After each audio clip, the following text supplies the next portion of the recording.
Hey everyone, I'm Andy Wike. I'm Alan Britt. I'm Steve Mawby. I'm Jeremy Reeves. And we're today to talk about the very first small batch blend of 2026. The Big 2-6. The Big 2-6. What they're calling Year of the Horse. And we're starting with... Is it the Year of the Horse? Yeah. As the young people say. Well, it's not yet, but it will be. As the young people say, it's 2026-7. Yeah. Is that what they say? Yeah. All right. Well, Probably not. I have no idea what young people say. I don't even know what 6-7 means. Nobody does. Yeah. I think that's kind of the point. Amazing. I just know that It's like post-irony. Yeah. I just know that they're afraid because 7, 8, 9. That's what I, Yeah. that's my assumption. Anyway, Firebird Flake. Yeah. That's what we're here today. Yes. That's what we're here today to talk about. Now that we've got the youth Yeah. viewer, We've established our ignorance, and we're going to talk about some pipe tobacco. Yes. So, Firebird was a new entry into the small batch line that started last year, and it sold out pretty quickly, extremely quickly. But super excited that it's coming back, and hopefully a lot more people will be able to try it this time. So, Jeremy, just to kick us off, can you tell us a little bit about this small batch blend, what the sort of intent was, what you were going for, how it fits into the small batch portfolio, you think? Absolutely. I was kind of looking at some of the blends that C&D had produced recently, where we were sort of playing with dark fire to various degrees, and also my love of Oriental is no secret. Well, dark fire is big and bold and heavy and has really rich nicotine, and a little bit goes a long way. That smoky character is just really pretty punchy. Oriental is very delicate and very floral, or slightly baking spicy, but it's almost ethereal in the way that you experience some of the flavors of it, and it can kind of weave in and out. So these are pretty much polar opposites in terms of personality. And I was thinking I was getting a little of an ethereal vibe from this. A little bit of marzipan, some ethereal notes. Some ambrosia. So, taking these two wildly different components and trying to find a balance between them that allowed both to be present was just sort of a, let's see if we can do this. And the result was Firebird. Interesting. So sort of like capturing like a false dichotomy and taking a spin on it, kind of thing, Yeah, like Perfect Strangers kind of situation, but with tobaccos. So is the dark fire bulky and the Oriental's glary, or the other way around? Yeah, that's a good question. I hadn't really thought about. I'm asking the important questions. Right, here, what exactly. people wanna No, know. you're giving me something to think about on my drive to the office. This references far beyond. Same. Yeah. I'm just smiling and nodding. Yes, Welcome to my later. life. Welcome to my life. I think there's some Curly Joe in here, actually. That's really interesting. So, as far as the blend itself, I think the tin note, because we just popped this right before the video started.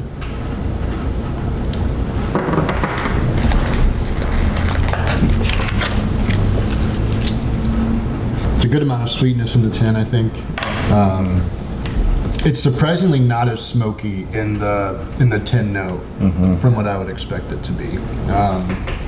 And some of that I think is because we're using not just like the dark fired Kentucky that people most associate, but there's also some other fire cured grades in this, right? Correct. There's a semi-fire cured leaf that isn't always available. It sort of comes and goes.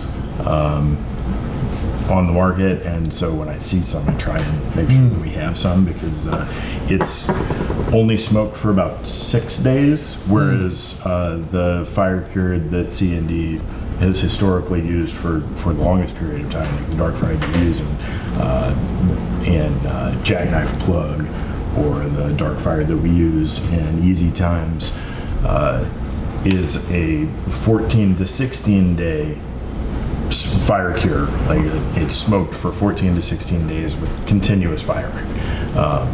The semi-fire cured is much mellower in the smoke, and you get a lot more of the natural sweetness that leaf still has.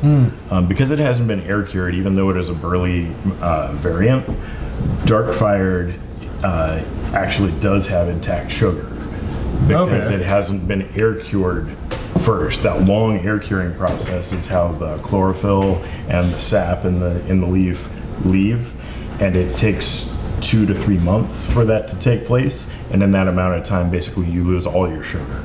Oh, wow. So, we talk about burleys being, virtually sugarless for that reason. But dark fired is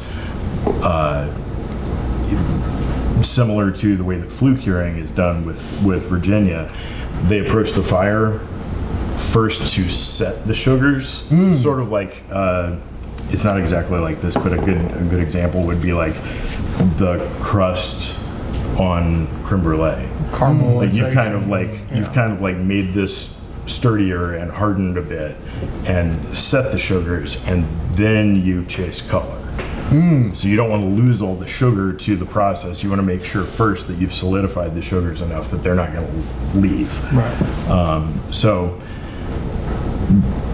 you've got like 10% or so sugar in like upper stock, dog, dark fired. We call it dog. It's real. Yeah, like I don't know. There's all sorts of weird like slangs and lingos on the leaf side of things. But yeah, if somebody says like, I'm looking for dog dark fired, like, what they're talking about. They're looking for upper stock, heavy body, something that's been through a very, very full smoke. This would be more like pup. So this blend does not have that dog in it. It does, but in very, very small quantities. Little pup dogs. Right? So it's full dark fired, semi dark fired, and those things make up about 4.5% of the blend, versus 43% of the blend is Oriental. Wow. So it is like, a pound of steel and a pound of feathers kind of situation. Yeah. That's so interesting. So for this particular dark fire, the one that's only processed for 6 days, is there something intrinsic in the leaf that they choose to only do it for 6 days, or is it just a conscious decision by certain producers to take a certain percentage of it and only treat it that much? It's really a matter of whether or not there's demand on the market for it. And aside from the way that we're purchasing specialty leaf and using it in pipe tobacco, the vast majority of manufacturers that are looking for dark fired are producing snuff or snus or chewing tobacco, and so there's a lot less demand for this leaf, but manufacturers use it to tone down. Like if you're talking about like something like Copenhagen, but one of their like off the main silver top can, there might be some semi-fire cured in there, but it's used in such small quantities that it's just not always worth it for a farmer to produce. Okay, that makes So it's sense. really a matter of whether or not there's a standing order out there for it. And we're not a large enough consumer of any one crop except Perique, to be able to go and ask a farmer to spend a bunch of money that they don't own. So you're telling me that start- pipe tobacco is not the primary driver of tobacco production? It This is absolutely the not. first I'm hearing of this. I have a hard time believing that. No, that's really interesting because it's sort of, you and I have talked plenty in the past just about like tobacco agriculture and how that's changed over time, and just with like how things work, unless you're able to farm hundreds and hundreds of acres of tobacco, like it's really it's hard to make money doing that, you know? So it makes sense that like, you know, you would, you know, most of your production would go to where that demand's going. But that's why it's extra special when we do really find, or when you specifically go out and source like really cool leaf that, you know, just otherwise like would be forgotten about or would be swept up into maybe something else, and like you just lose the character of it in that way. And so I think it's cool that you've like developed this blend around showcasing some of those like rare components, you know. Yeah. Absolutely. And the 40-some% Oriental is crazy. Yeah. And it's definitely prominent in that smoking this fight. Definitely getting a lot of that Oriental character here. When I first smoked this last year, I had a lot of people who were excited about this blend, and they were questioning, you know, at the time we had the Sutliff and MacBaron acquisition, a lot of people were out there looking for replacements for like old dark fired, the super dark fired heavy blends. And after I smoked it, I felt like I needed to give a disclaimer to a lot of customers who were thinking that this is what that was. And I said something along the lines of, if you're a vapor person, this is worth trying. I think you'll dig it. Something outside the box. If you're a fan of Oriental heavy blends, I think this is definitely worth trying. Yeah, absolutely. What is the Hebraica series? Yeah. The Volcadors, the Light of the Universe. Yep. I love those personally. I love this blend. But I think my exact words were, if you're looking for a replacement for old dark fired, this isn't it. But it's still worth trying. Yeah, it kind of occupies sort of a unique place in just tobacco offerings in general. You know, that milder dark fired hit with all that Oriental is definitely, you know, like you said, it'll scratch the itch for a lot of other things. There's a lot of versatility here, but it's kind of unique. Yeah. When we say crossover blend, you know, so often we're talking about either an aromatic to an English or an aromatic to a Virginia. And I think this is a crossover blend in the way that if you're a Virginia smoker that doesn't really get into dark fired blends, you could enjoy this and appreciate it. It could hopefully make you appreciate heavier dark fired blends in the future. For sure. Also, if you like light English, but you're looking for a change of pace, this is a very different sort of smoky character. But you've still got that Oriental interplay, as you would in an English. A lot of it being fire cured Oriental, they always work so well together. So yeah, if you're a fan of something like Early Morning Pipe that has a really prominent Oriental character, but this would give you a different kind of smoke approach, that could be something. That's an excellent point. Yeah. So, yeah, I think like a different kind of crossover is a good way to talk about it. I think like focusing or like really playing with the idea of Oriental and dark fired and how those two things don't normally go together in the way that we might think that they would, and like creating a blend around like those two things being complementary. And that's where the Firebird name came from too, right? Yeah. Like it's like an homage to both the sun cured Oriental as well as fire cured. Yeah. Yep. That's awesome. Yeah. I didn't realize that. Oh, really? Okay. Yeah. That was sort of the theme. I think too, just like looking at the tins, like you like are looking at the flakes, you sort of get that too. You get like these little bright rays of Virginia and Oriental with like the darker, dark fired. Yeah, and speaking of the flakes, it's just a really pretty cut. Oh yeah. And Yeah, it cuts interestingly really enough, well. I just noticed this looking at the tin when we first popped it, with how like perfectly lined up and pretty those flakes are. It looks a lot like the striations on the wings of the bird. Oh, it's that like nice little clean cut. That was row. totally intentional. Yeah. I know. Yeah. That's why I called attention to it. You That was guys are totally awesome. intentional. Yeah, when Chad was layering it into the swing press, he was really like, just, the outer feathers. This is going to be the shoulder. He's got like a picture of the bird up on the easel. Like, I'm going to he's- match this up. Yep, every single one. That's why it takes so long. That's why we made so little the first time. Yeah. Speaking of, how many tins did we do the first go around? We did 5. 5,000. Yeah. 'twasn't enough. No. Yes. No. Yeah. So we did 12,000. Oh yeah. So I might actually be able to get some this time. Yeah. I have. I think know a guy. 2 10s. You know a guy? Yeah. We'll talk after. We'll talk after. Because I'm definitely gonna want to pick some of this up. This is really nice. This is hitting well. Awesome. Yeah, I didn't even get to grab a tin after last year, Same. but I feel like this would age super well. Oh yeah. Yeah. Like, and in a different way than like a Virginia blend would. I think as it ages, it might take on more smoke character. Okay. The reason this holds together so nicely is sort of a combination of the oils in the Oriental and the sugars that are still present in the dark fired.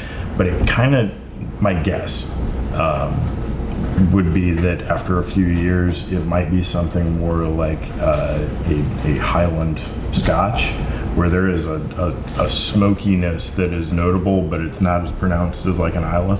But you've got these like sweet sort of heather and floral notes. I think that's where it might head. But It's a we'll see. wisp of smoke. Yeah. So I do enjoy, like, there's a sweetness, but it's not at all at the forefront.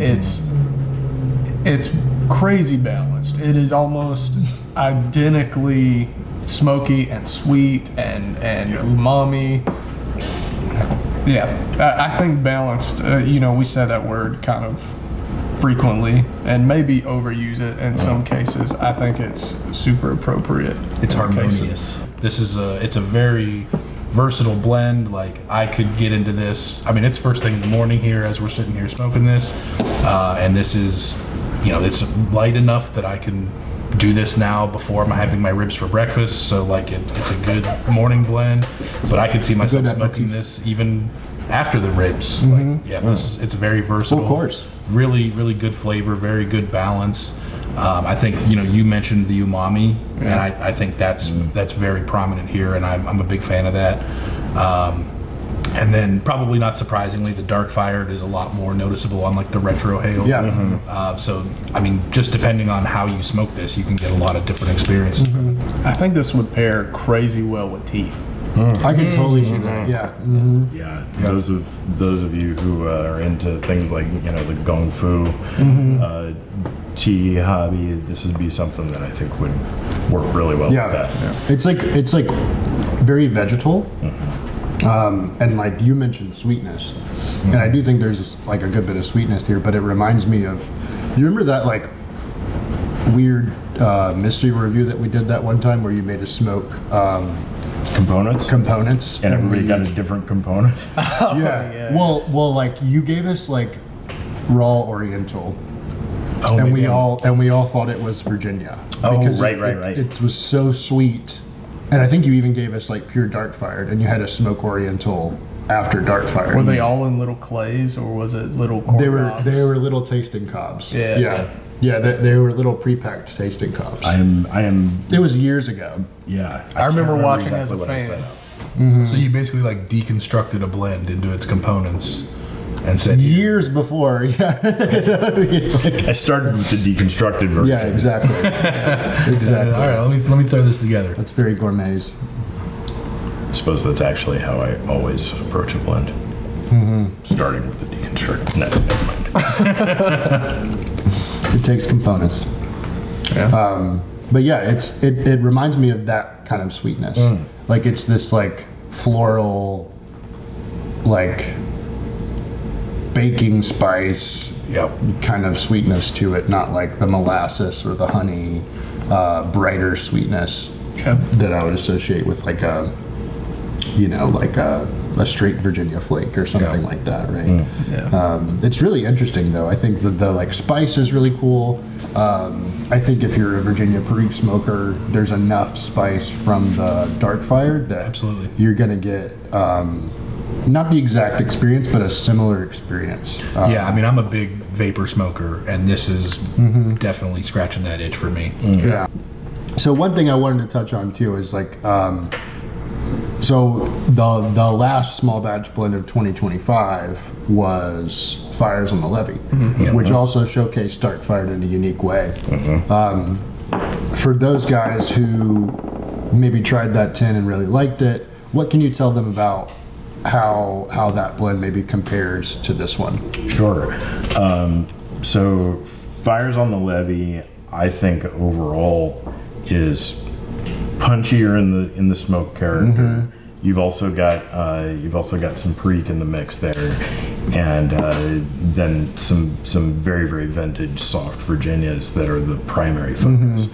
Here, the Virginias are like backbone of the blend, but their function is to just support the two main components of the blend, the Oriental and the Dark Fired. And again, the Dark Fired had to really, really tone down to not overpower the Oriental, and most of the Oriental in this blend is also very, very soft from age too. So it's got almost like a, I don't know how exactly to describe this. Anybody ever eaten a Benet? You know, the way that like the powdered sugar like kind of puffs in your face when you're trying to take a bite of this. That's the way I experience like the potpourri sort of effect of the Orientals. It reminds me of like biting into something and the change of pressure and the rush of air causing that poof. Yeah, that's puff actually of sweetness. As a guy who's eaten a lot of beignets, I can appreciate that metaphor. Cafe du Monde, let's go. Yeah. Yeah, and it's like I hate the chicory coffee, but I have to. It's like It's a if you're tradition. in New Orleans, you should drink it. It's a tradition. And every time I'm like, man, this tastes like shit. Yeah, I don't really dig on the chicory coffee either. But you got to do it. Got to do Hot it. Cafe take, LA. Hot take. It's terrible. That's why they put a stupid amount of like cream and sugar in it. I think the best use of chicory coffee is Vietnamese style coffee Never had that. Yeah, I don't with even like know what that is. with like cardamom and Oh, like chocolate. and star anise and like brewed that way, really really rich and strong, and then served with like sweetened condensed milk. I could get down with that. Yeah. Yeah, that's pretty Big sick. time. All right, let's go around and talk about what pipes we're enjoying today, and then Jeremy, if there's anything final words that you'd like people to know about this blend, we can share those. Okay. Okay, sounds good. Steve, you want to kick us off? Sure. I am smoking my long shanked apple from Il Churchio, one of my workhorse pipes. Absolutely love it. That is a beautiful pipe.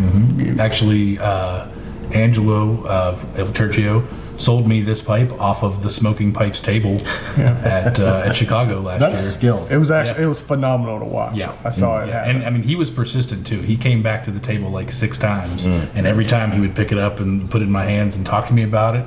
I'm just like, It fine. is a shame if this Yeah. goes to Always. I someone. can't, yeah, basically, yeah. Always be closing. Yeah, he was. Yeah, he embodied that at that was. show.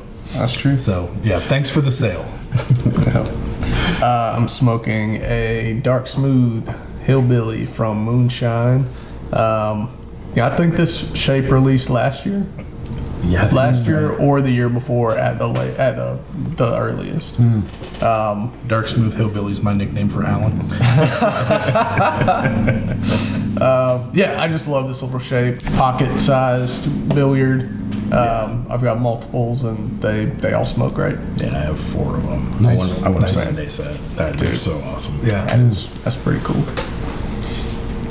I'm smoking my blackout chimney from Chris Stereo, Black Killer. Horn Mount, Black Sand Blast. It's sort of like a little. Yeah, it's sort of like my New Year's resolution is just to keep developing like a collection of like just cool little classics like this that have like a twist. You know what I mean? Like all black, or like, you know, I have like a Chris Stereo with like a, or I'm sorry, Chris Esque with like a yellow polyester stem, and it's like a Danish style bowl. Yeah. It's just like weird little eccentric classics. Yeah, that's a I like it. Thanks, man. To get slightly into like Jeremy's pipe as well.